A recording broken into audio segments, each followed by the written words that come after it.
इस लेक्चर में अपन microwave hybrid circuit की बात करेंगे।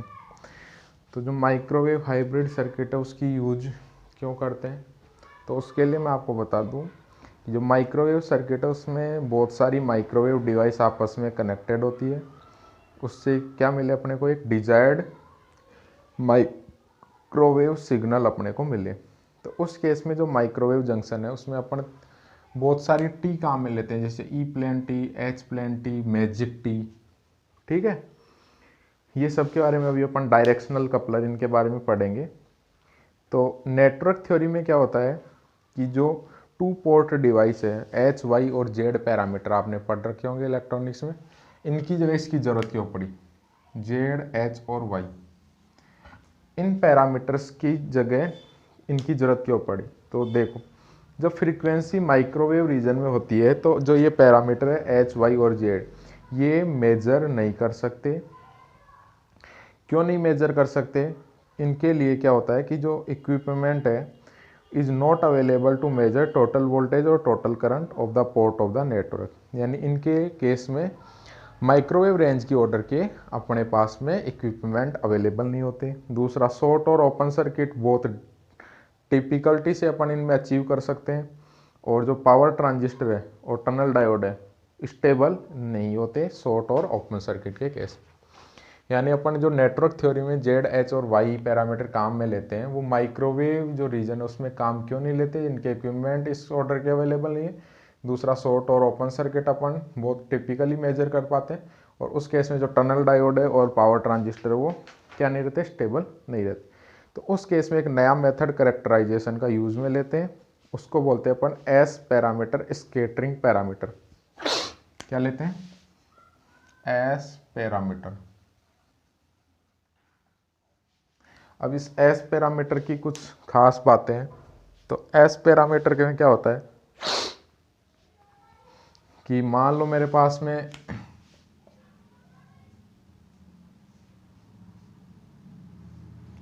ये फर्स्ट नंबर का पोर्ट है, यहाँ से इंसिडेंट A1 है और रिफ्लेक्टेड B1 है।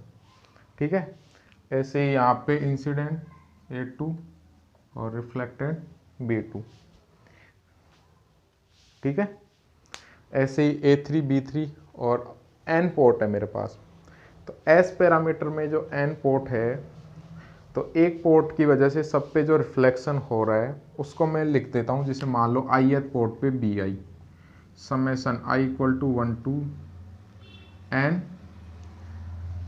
ठीक है, J equal to, sorry BI लिखा ना, J equal to 1 to N SIJ A जो इंसिडेंट है, B रिफ्लेक्टेड।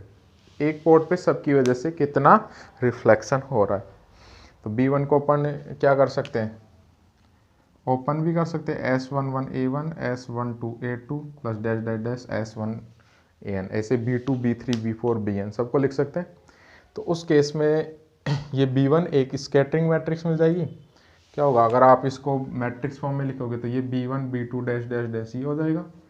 एक पार्ट क्या हो जाएगा, S11 12, ये पूरी मैट्रिक्स मिल जाएगी। और इधर क्या मिल जाएगा, A1 A2 dash dash dash AN। ठीक है, तो इसमें तीन पार्ट होते हैं, एक तो डायगोनल वाले हो गए, एक लोअर डायगोनल और एक अपर डायगोनल। तो जो डायगोनल वाले हैं 1 से 1 में, 2 से 2 में, 3 से 3 में, इनको तो बोलते हैं रिफ्लेक्शन कोफिशिएंट। क्या बोलते हैं, रिफ्लेक्शन कोफिशिएंट। जिनके लिए I ग्रेटर देन J होता है, ये जो लोअर पार्ट है, इन सब में I ग्रेटर देन क्या होगा, J, इनको बोलते हैं ट्रांसमिशन कोफिशिएंट। क्या बोलते हैं, ट्रांसमिशन कोफिशिएंट। और जो I लेस देन J, इनको बोलते हैं रिवर्स ट्रांसमिशन कोफिशिएंट। इन सब के लिए क्या होगा, I लेस देन J, और इनको क्या बोलेंगे, रिवर्स ट्रांसमिशन कोफिशिएंट। ठीक है, ये अपनी स्कैटरिंग मैट्रिक्स के बारे में, एस पैरामीटर स्कैटरिंग पैरामीटर के बारे में आपको मैंने जानकारी दी। अब इसको ओवरऑल अगर आप लिखोगे तो BSA। ठीक है, तो यहाँ पर जो एक डिफाइन करते हैं quantity VSWR, voltage standing wave ratio, तो वो क्या होता है, S 1 प्लस बी अपॉन ए डिवाइड में 1 माइनस बी अपॉन ए। ठीक, ये है एस। अब इसकी कुछ प्रॉपर्टीज होती है एस स्कैटरिंग पैरामीटर की।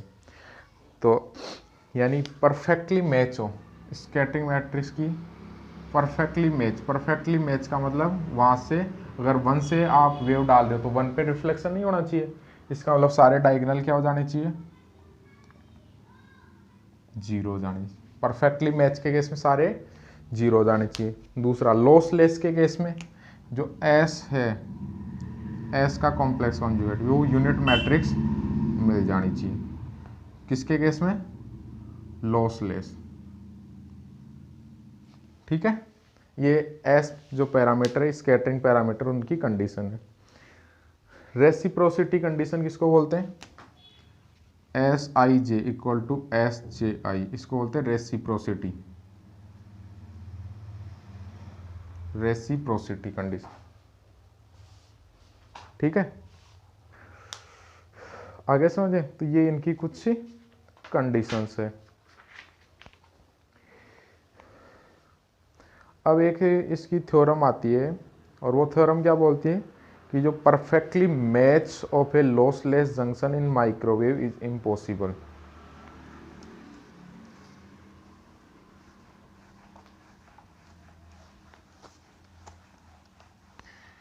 ये थ्योरम कभी पूछ लेता आपसे,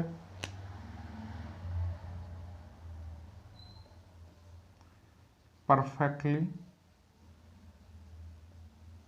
match microwave, perfectly matched of a lossless junction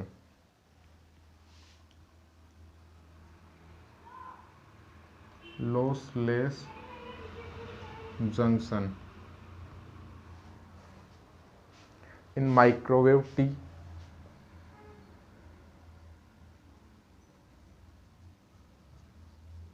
is impossible। जो perfectly match of A lossless junction in microwave T is impossible, यानी कंप्लीटली मैच जंक्शन पॉसिबल नहीं है, यानी S11, 12, 13 तीनों एक साथ 0 नहीं हो सकते। ये अपने को प्रूव करना है। तो मैं क्या करता हूँ, इसका उल्टा मानता हूँ। मैं एक 3 पोर्ट डिवाइस लेता हूँ और मैं मान लेता हूँ परफेक्टली मैच है। सबसे पहले स्कैटरिंग मैट्रिक्स 1 1 1 2 1 3 2 1 2 2 2 3 3 1 3 2 3 3। ठीक है, परफेक्टली मैच है, मान लिया मैंने क्या है, परफेक्टली मैच है। तो परफेक्टली मैच के केस में क्या होगा, 1 1 2 2 और 3 3, ये तीनों क्या हो जाएंगे, 0। और जो माइक्रोवेव टी होती है वो symmetric, microwave T is symmetric.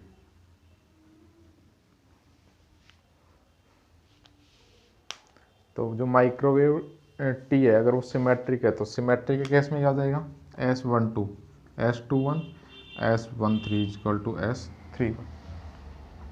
ठीक है, और एक 2 3 भी क्या हो जाएगा, 3 2 के इक्वल हो जाएगा। सिमेट्रिक और लॉसलेस, परफेक्टली लॉसलेस। अब loss device is perfectly match और सिमेट्रिक। अब वो बोल रहा है कि लॉसलेस है, perfectly matching of A lossless device है। तो एस का कॉम्प्लेक्स कॉन्जुगेट वो क्या होना चाहिए, यूनिट मैट्रिक्स होना चाहिए। अरे यूनिट मैट्रिक्स होना चाहिए ना। तो देखो अपन क्या लिख सकते हैं, S11 का मोड स्क्वायर S12 का मोड स्क्वायर प्लस S13 का मोड स्क्वायर इक्वल टू क्या जाना चाहिए, 1। ऐसे ही S21 का मोड स्क्वायर 22 का मोड स्क्वायर सॉरी, ये भी 1 होना चाहिए। ऐसे S31 का मोड स्क्वायर S32 का मोड स्क्वायर S33 का मोड स्क्वायर, ये भी क्या होना चाहिए, 1। और दो का आपस में जो मल्टीप्लाई वो 0 होना चाहिए।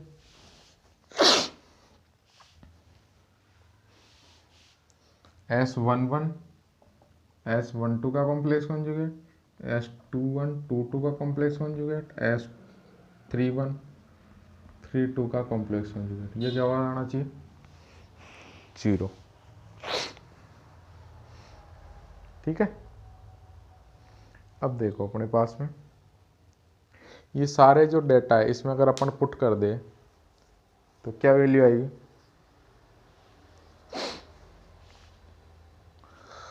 यहाँ से ये तो 0 हो गया यहाँ से, तो इसको मैं क्या लिख सकता हूँ, S12 का मोड स्क्वायर प्लस S13 को क्या लिख सकता हूँ 31। तो चलो इससे देखते हैं एक बार, इस वाली सेकंड वाली से। तो सेकंड वाली से क्या वैल्यू आ रही है, S21 का मतलब 12 का मोड स्क्वायर, S22 0 हो गया, और S23 का मोड स्क्वायर इक्वल टू 1। ये हो रहा है, ठीक है।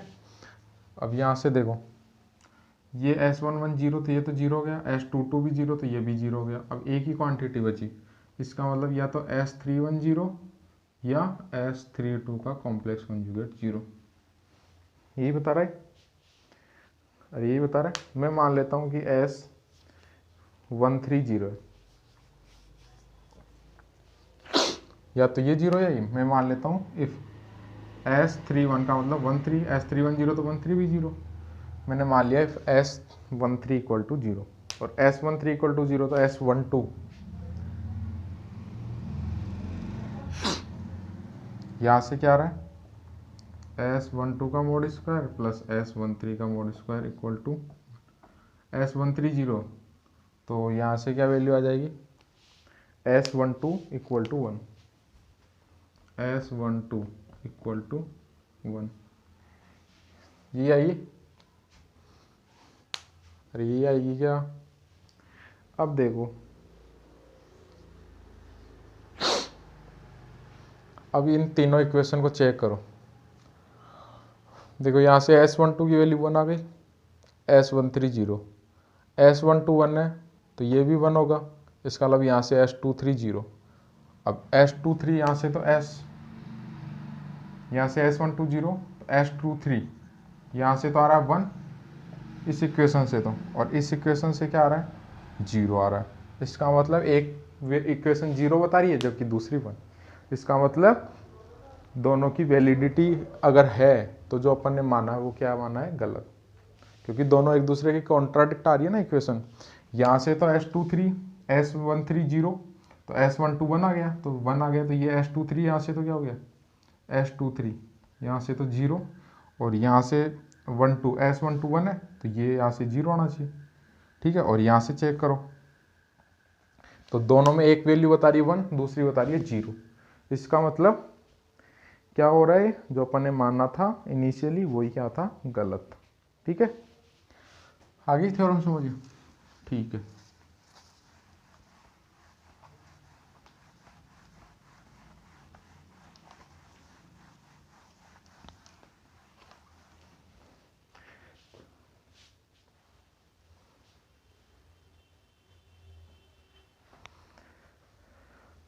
अब अपन बात करते हैं ई प्लेन टी।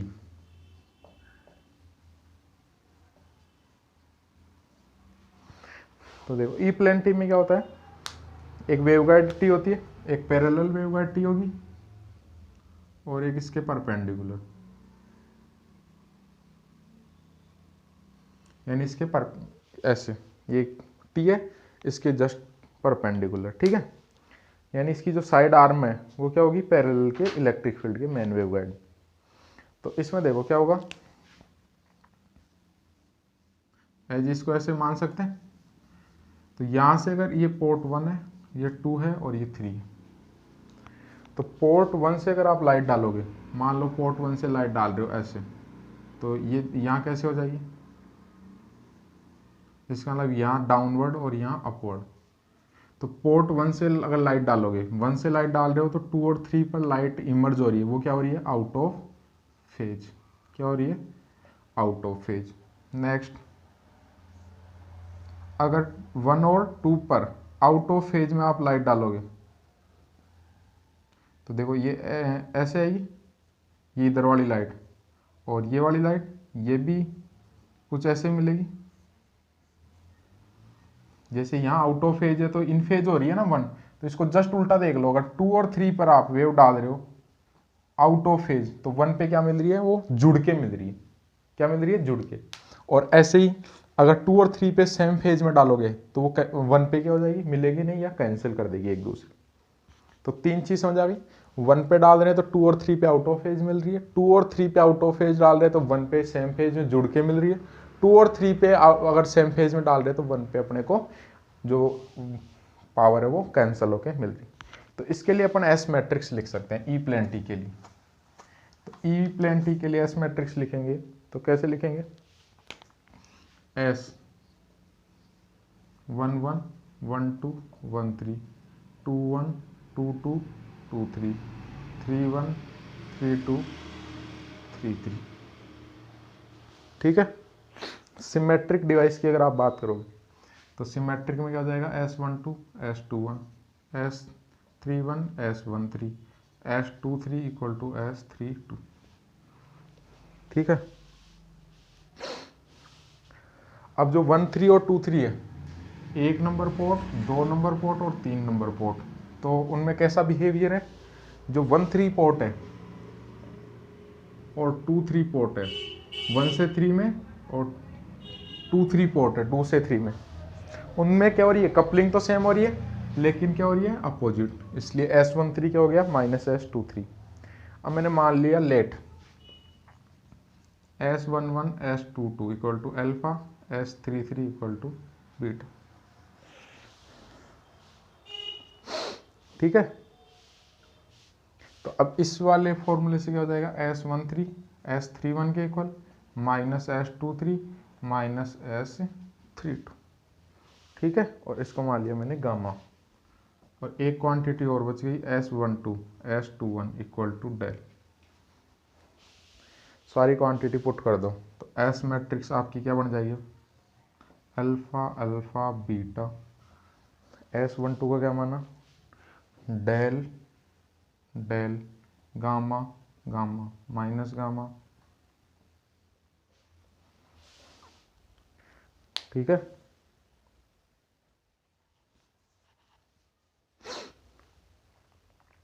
सबको आपस में मैंने आपको बताया था एस का कॉम्प्लेक्स कॉन्जुगेट क्या होता है, यूनिट मैट्रिक्स। ठीक है। तो क्या वैल्यू आ जाएगी यहाँ से, mod of alpha square plus mod of del square plus mod of gamma square equal to 1, mod of del square plus mod of alpha square plus mod of gamma square equal to 1, gamma square mod of gamma square plus beta square equal to 1। ठीक है, यही होगा।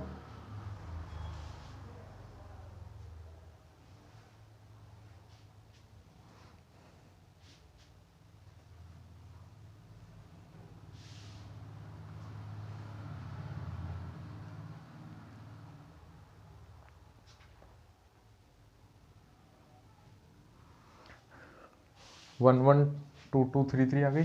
अब 2,1 की बात करें तो 2 का 1 के साथ del alpha star plus alpha del star minus gamma gamma star या mod gamma square equal to 0। 3 1 की बात करोगे तो क्या होगा, gamma alpha star minus gamma del star plus beta gamma star equal to 0। ठीक है। अब मैं मान लेता हूँ मैचिंग ऑफ पोर्ट 3। दो केस अपने को यहाँ मानने पड़ेंगे। First, matching of port 3, 3 number port को मैं मैच मान लेता हूँ तो S33 और क्या माना था, बीटा, ये क्या हो जाएगा 0। S33 अगर 0 हो गया, बीटा की वैल्यू 0 हो गई तो यहाँ से देखो गामा की वैल्यू कितनी आ जाएगी, 1/√2। ठीक है, गामा की वैल्यू 1/√2। अब गामा अगर 0 हो गई, 1/√2 आ गया और बीटा की वैल्यू 0 हो गई तो यहाँ से देखो अल्फा इक्वल टू क्या मिल रहा है, डेल मिल रहा है क्या,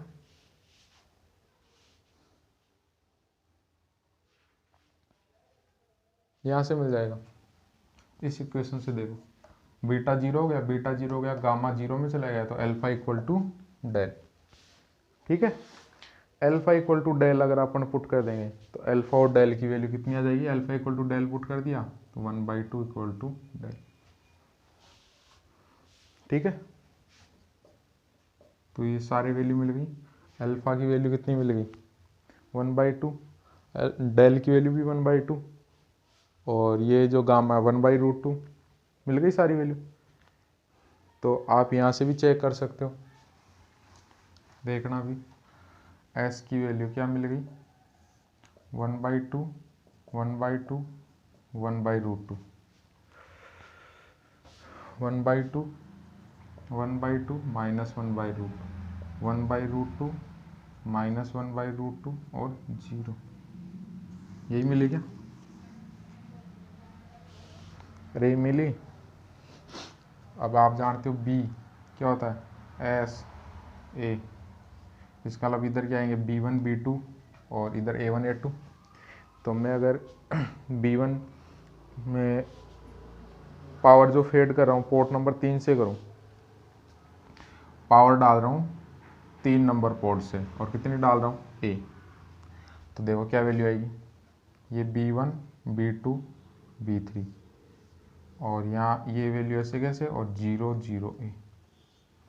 तो B1 की वैल्यू कितनी आ गई, ये तीनों इससे मल्टीप्लाई होंगे तो 1/√2 A। B2 की वैल्यू कितनी आएगी, इसको इससे मल्टीप्लाई करोगे तो माइनस 1/√2 A, और इसको इससे करोगे तो B3 की वैल्यू 0। इसका मतलब 3 नंबर पोर्ट पे डाल रहे हो तो 3 पे तो आउटपुट 0, जबकि 1 और 2 पे आउट ऑफ फेज में सेम एम्पलीट्यूड अपने को मिल रहे हैं। ऐसे आप तीनों चेक कर सकते। ठीक है, समझ आ गया क्या, अरे समझ आया। अब इसका जस्ट रिवर्ट है, वो क्या है एच प्लेन थी, इसमें परपेंडिकुलर थी, उसमें प्लेन में हो गया इसका, ये एच प्लेन टी है। एच प्लेन टी में क्या होगा जस्ट रिवर्ट, यहाँ पोर्ट नंबर 3 पे डाल देते तो 1 और 2 पे आउट ऑफ फेज, वहाँ सेम फेज में। इसका मतलब यहाँ जो माइनस लगाया था अपन ने वो यहाँ क्या हो जाएगा प्लस, बाकी सब काम वही सेम करना है। ठीक है, कर लोगे। ये एच प्लेन टी हो गया। एक मैजिक टी, मैजिक टी में ई और एच दोनों आ जाएंगे, तो उसमें जो वेव गाइड वो जो स्कैटरिंग मैट्रिक्स होगी वो 4x4 की होगी। ठीक है, जो मैजिक टी है ना उसमें 4 पोर्ट होंगे, देखो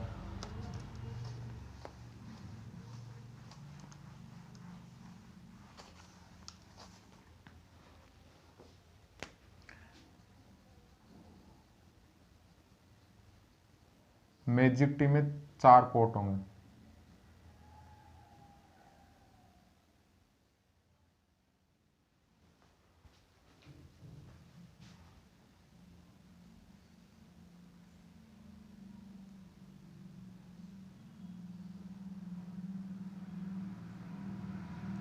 एक, दो, ये तीन, तीन ये और ये 4, ये कौन सा है, ये ई प्लेन टी का है और ये एच प्लेन टी का है। ठीक है,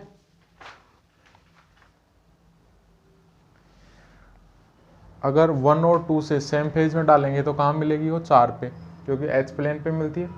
1 और 2 पे आउट ऑफ फेज में डालेंगे तो कहाँ मिलेगी 3 पे, क्योंकि ई प्लेन टी में अपने देखा था ई 3 नंबर पे अगर अपना डालेंगे इनपुट तो 1 और 2 पे क्या मिलेगी वो आउट ऑफ फेज में। 4 नंबर पे डालेंगे तो 1 और 2 पे सेम फेज, यानी दोनों को कंबाइंड कर दिया आपस, ई प्लेन टी को और एच प्लेन टी को। ठीक है,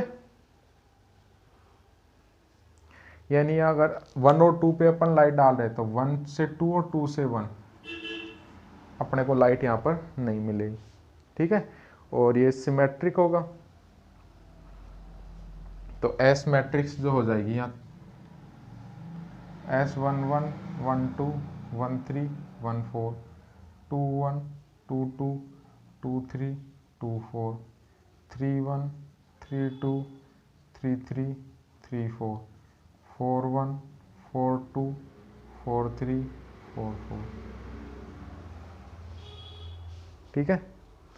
अब जो डिवाइस है ई प्लेन टी के केस में तो क्या होगा, जैसे पिछली बार माना था ई प्लेन टी के लिए S13 क्या हो जाएगा -S23, और एच प्लेन टी के लिए S14 इक्वल टू S24। ठीक है, बाकी सब वैल्यू आप पुट कर लोगे तो। और मैथमेटिकल सिंप्लिसिटी के लिए अपन ने क्या मान लिया, S11 इक्वल टू S22। तो ये जो मैट्रिक्स है ना S की, ये क्या बन जाएगी, S11 S11, ये जीरो हो गए, और ये S13 माइनस, तो S13 S14, ये हो जाएगा S13 S14 माइनस S13, और ये S14। ठीक है, सेम ये भी इधर भी ऐसे हो जाएगा, S13 minus S13 S14 S14, और बाकी सब जीरो।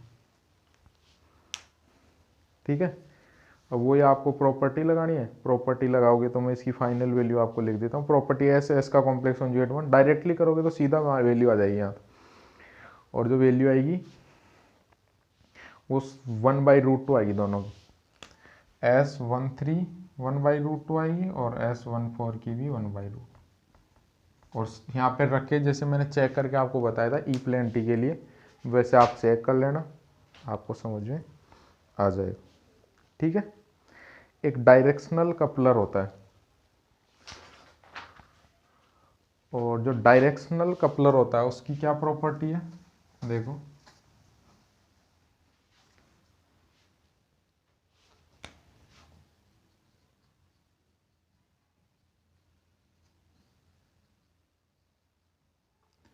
डायरेक्शनल कपलर में भी 4 पोर्ट होते हैं।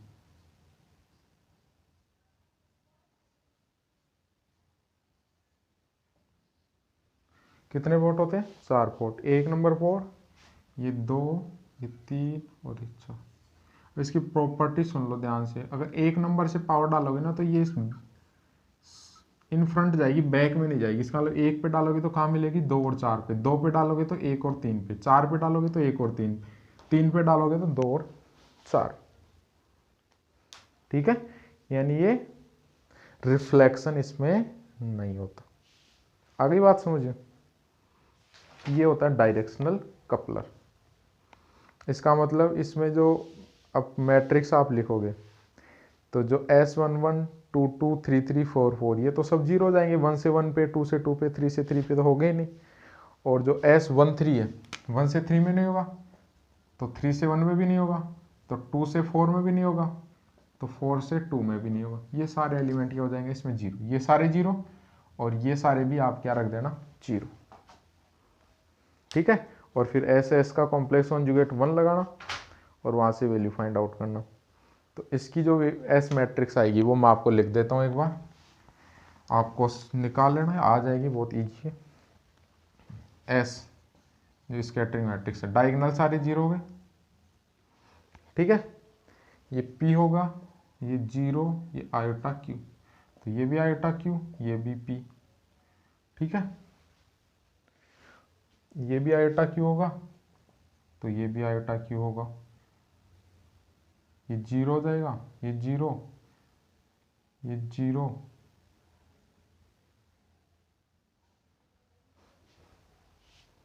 और ये पी, ये इसके स्कैटरिंग मैट्रिक्स। ठीक है, ये अपना क्या है, डायरेक्शनल कपलर के लिए।